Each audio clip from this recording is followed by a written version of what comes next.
নমস্কার বন্ধুরা, টিপি কম্পিউটার সেন্টারে সবাইকে স্বাগতম। আজকে ক্লাস নাম্বার 5-এ আমরা শিখতে চলেছি পাওয়ার পয়েন্টে কীভাবে অ্যানিমেশন বানানো যায়। অ্যানিমেশনটি হলো ফাইটার জেট প্লেনকে আকাশে উড়াবো। চলো সময় না নষ্ট করে আমরা শিখে নিই। প্রথমে আমার একটা নতুন স্লাইড নিতে হবে। নেওয়ার পর ইনসার্টে যেতে হবে। ইনসার্টে গিয়ে পিকচার ইনসার্ট করতে হবে, মানে ব্যাকগ্রাউন্ডে ইনসার্ট করে নেবো। ব্যাকগ্রাউন্ডে ইনসার্ট হয়ে গেছে। এবারে ভালোভাবে রিসাইজ করে নিতে হবে।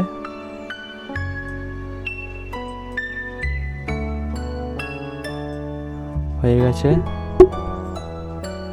এবারে ফাইটার জেটটা নিয়ে আসতে হবে, ফের পিকচারে যেতে হবে, গিয়ে ফাইটার জেটটা ইনসার্ট করতে হবে। করার পর ফাইটার জেটটা রিসাইজ করে নিতে হবে। হয়ে গেল। এবারে অ্যানিমেশন দেওয়ার পালা।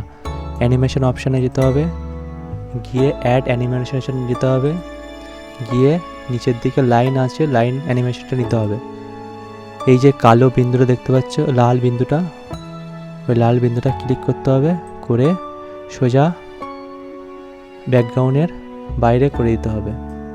দেওয়ার পরে ফের অ্যানিমেশনে যেতে হবে, গিয়ে স্টার্ট যেখানে লেখা আছে অন ক্লিকের জায়গায় উইথ প্রিভিয়াস করে দিতে হবে, আর ডিউরেশনের জায়গায় 10 সেকেন্ড করে দিতে হবে। দেওয়া হয়ে গেলে এবারে আমরা অ্যানিমেশনটা শুরু করতে পারি। কিবোর্ডের সাহায্যে F5 ক্লিক করবে। ক্লিক করার পরে আমরা অ্যানিমেশনটা দেখতে পাবো। দেখো বন্ধুরা, অ্যানিমেশনটা শুরু হয়েছে। দেখো কত সহজে একটা ফাইটার জেট আমরা আকাশে উড়াতে পেরেছি। এরকম ধরনের ইনফরমেশন ভিডিও পেতে আমাদের চ্যানেলটিকে সাবস্ক্রাইব করবেন আর বেল আইকনটা ক্লিক করে আমাদের পাশে থাকবেন। নেক্সট ভিডিওতে দেখা হচ্ছে।